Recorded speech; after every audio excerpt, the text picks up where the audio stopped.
Yo, man, coming to you live with the Check One podcast. You already know, listen, introducing you to nostalgic sounds Hey yo, and Muddy Crane style.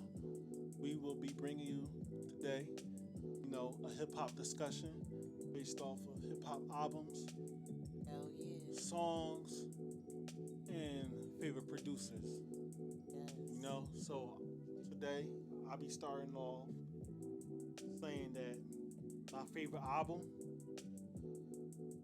well, one of my favorite albums, Liquid Swords by GZA, produced by RZA himself. You know what I'm saying? So look, right, this album came out around 1995, November 7th, produced mainly in RZA's basement. So already, man, that's like astounding. You get what I'm saying? Like you can already feel the Basement gritty. bangers. Yes, right, and you can already feel the grittiness, man. But really, like, my favorite songs is Door of the Iron Mike, you know what I'm saying, featuring Old Dirty Bastard, Master Killer, and Inspector Deck. Now, get you, Inspector Deck, man, I feel like he's underrated, and he should get his credit because he's an awesome MC. Not only just with his wittiness and cleverness, man, but his rawness. Like, you get what I'm saying? Ain't no other but Inspector Deck, okay, guys? So right now, listen now, Jizzle, right? It's a whole lot of dopeness. Now with this album, right? There's a certain bond that it has. You know what I'm saying? It's a certain like it really just captures the picture of 1995 of what it was like in New York or any other city. You know what I'm saying? That was like during that. You know what I'm saying that era of the streets and that era of just the raw hip hopness, man, just the community overall. Man, And honestly, this album right here, I could never stop listening to. Like, I swear, man, if I'm ever on a deserted island, give me this album. For real. Okay, You while I'm funny out as there hunting for fish and shit, you know what I'm saying? While I'm out there doing what I gotta do, listen, give me this album. I'll be on a desert island. Okay? Or when the apocalypse come, give me this album. I'll be listening to this album. That's how man, much I like the album. man. So listen, man, nostalgic sound right now. Baby, what's your favorite Yo, album, girl? what's up? What's up? Anyway, I can't lie. Like, I'm not like my baby. He listened to a lot of albums, but with me, I'm more of a person that's like, I listen to a lot of music, but like certain times I get really bored with a song. So it's like I might leave them in a playlist, But other than that, Saturday I woke up this morning. I'm like, in a good mood. I'm about to see my boo. I'm about to see my McQueen later. But anyway, one of my favorite albums was this album that I caught on to like last summer, but it's called SBI Demo Tape. So with these two characters, their names are well, let me start it off with this. This album came out in like 1991 from these two characters, and everyone knows them because they legends. Pharrell Williams, Timbaland. And let me tell you about this album. This album got a lot of dance, it got a lot of like soul, like mixed samples. And I'm like so surprised because like back then when I was younger, I used to think like Pharrell like came out in like the early 2000s. Like I never knew how old he was, but it's like, listen, black don't crack out here. So let me tell y'all, but Timbaland, one of my favorite producers, man has been working with many of artists, and then he even has his own sound. He even now got his own like just making beats and just showing it on his Instagram, but also like having his own verses, like having other artists like showcase their talent and also their music, and we're like throwing it back, taking it way back, you know what I'm saying? But like, yeah, that's my favorite album right there. And like, this album always puts me in a good mood. It has that rawness, it has that like that old mixtape type vibe, like back in the 90s, where stuff was a little bit, you heard that little like you know what I'm saying, that little radio, you know what I'm saying, little dust sounds, you know what I'm saying, that lo-fi type sound, but yeah, like that's one of my favorite albums. So shout out to them, Timbaland and Pharrell Williams. Okay. Nostalgic sounds. Word. One day we work together. Word. Yeah. Absolutely. Manifestations. So listen, right. So right now I'm gonna just say this, like, hip hop to me, not just rap. You know what I'm saying? Because rap is just an element of hip hop. Hip hop to me as a whole, you know what I'm saying? It really just defines, or like, hip hop is just the way you live. You get what I'm saying? You know what I'm saying? The way you talk, the way you eat, the way you dress, the way you shower. You know what I'm saying? The way you bless the throne. You get what I'm saying? Yo, the way you pray. You know what I'm saying? The way you know what I'm saying? It's a lifestyle. It's you a know lifestyle. what I'm saying? You So, born with it. You know what I'm saying? So basically, you know what I'm saying? With that being said, I'll say this. My second album, or my second favorite album, is Muddy Waters by Redman, produced mostly by Eric Sherman, right?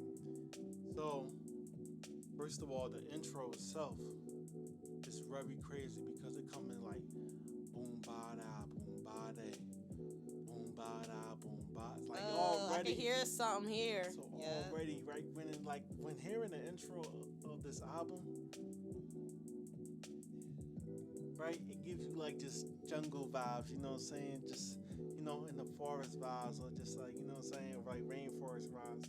Then like now hitting it off with the first, the first song, which is the second track, right? Is he for real? Yo, monster shit. Okay, monster stuff. It's a banger.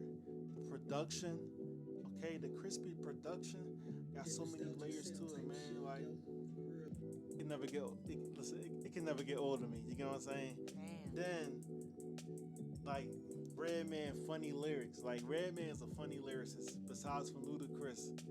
But Redman is a funny lyricist, right?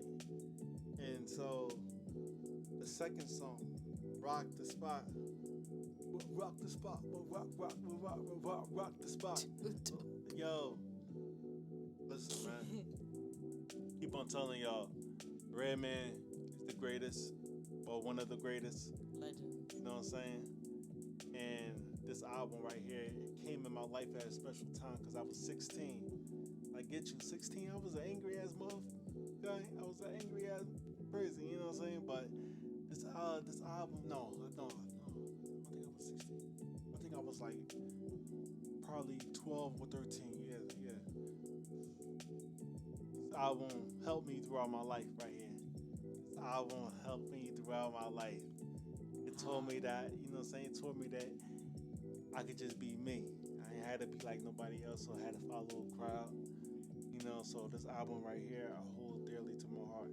Okay, if it's the end of the world, I'll listen to this album until the world ends. Play it, but yeah, you already know. You so funny. I think that's amazing, like how hip hop could hip hop is like your own way out. You know, I think that's really amazing, and like I'm glad that the albums like keep you like focused on like your purpose, and I'm just glad that also like like these are legends out here. This is like real hip hop stuff, and like I appreciate the legends who like brought it out before we even came into this world, and now we just gonna like bring it out some more and like keep it going, keep the marathon going, But with me, it's crazy because it's like I think I found another album now. This one is one of my favorite producers. His name is Pete Rock. He make a lot of beats and stuff. He used the MPC as well, And one thing I like about him is that his stuff is like it's like a smooth but like hard type of beat and like very jazz. But one of my favorite albums is like he has this rapper named I, and he's not really like popular like that, but like he's very he got this like smooth like tone in his voice, but like super hard. But like I rock with Bull. But anyway, one of my favorite albums is I, Center of Attention, right? And what I like about this one is like it got a couple of songs on there that I just really like mess with, and like it's just like it just got that like that throwback of like 1996 type of vibe where it's just like it's in New York and like people in the big coats, you know what I'm saying? Like, you know, just like not faking jacks, you know? That's one of the songs. I don't even think I used that in a proper sentence, but anyway, that was, you know, just forget that I said that. But yeah, that's one of my favorite albums, you know, like I mess with them. P-Rock is like, shout out to P-Rock, you know, one of my favorite producers. Word. You know? Yes.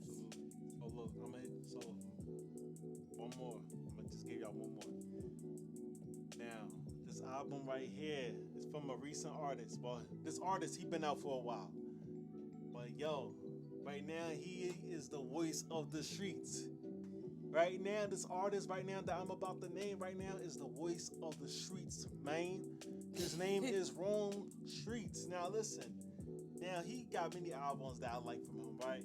But this one album, right here, you know what I'm saying? It makes me even go back to my pen and sharpen my shit up. You get what I'm saying? As a lyricist.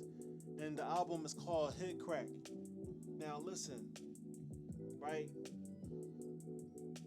It's this one song, right? It's the first verse, right? He said, life's a gamble, bitches blowing on my shakers, hope your head crack. I beat you loose and take your paper, let me get that. Woo. Fuck a setback, I'm all about the full emotion. Drop the 4 on the floor, I'm lit off the Henny on a more potion or something. Like, yo, like, listen, man. Rome Streets be talking that, you know what I'm saying? He be talking that talk, for real, man. Okay? And listen, this album right here, Nostalgic sound type shit. in the present day and time, give me this joint. You get what I'm saying? Like, I'll be ready. Listen, this album be putting me in that mode like, okay, got you. You know what I'm saying? Like Rome Streets is like that big brother that's talking to you. You get what I'm saying? Hell You know what I'm saying? Hell yeah. You know, but definitely, you know, Rome Streets, just know that, like, yo, listen, I respect his pen. You get what I'm saying? His pen is crazy. You know what I'm saying? Just, you know, just from a rapper to a rapper. You know, but yo, this album right here also too, like, has another place, you know what I'm saying? You know what I'm saying? In the spot, well, I'm gonna say a top 5. Yeah. Ah! For real. And you know, it's like one thing I like about him is that he has a girlfriend who's a rapper, and like, her name is China Streets too, right? Yeah. And like, wow, it's just like they remind me of us, babe. Like, you know, we both in the music scene, and it's like, you know, with them, it's like they got that lyricist type of vibe, and like we, you know, we share that too. You know, that hip hop, that nostalgic sounds type of vibe, babe. So Yeah. I just appreciate this. So yeah. Yo, well, listen, man. I'm gonna just say to y'all, you know, for those who are going to be hearing us, thank you very much. You know, and definitely we'll be back, you know, soon with another episode. You know, we're gonna let y'all know soon of our next topic for our episode, and like, you know, it's more to come. You know, we're gonna be discussing more hip hop shit and like Yeah. And so basically, you could, you know, check her stuff out on Instagram, Nostalgic Sound, and all my mine's- platforms, you know, YouTube, you know, my SoundCloud, you know, I'm also gonna put some more stuff on my Spotify, you know. And mine's that Muddy Crane style. You already know, man. So listen, yo, everybody have a blessed day. You know, thank you for listening to us. You know, Check One Podcast, and Word up. stay tuned, y'all. Word Peace. up.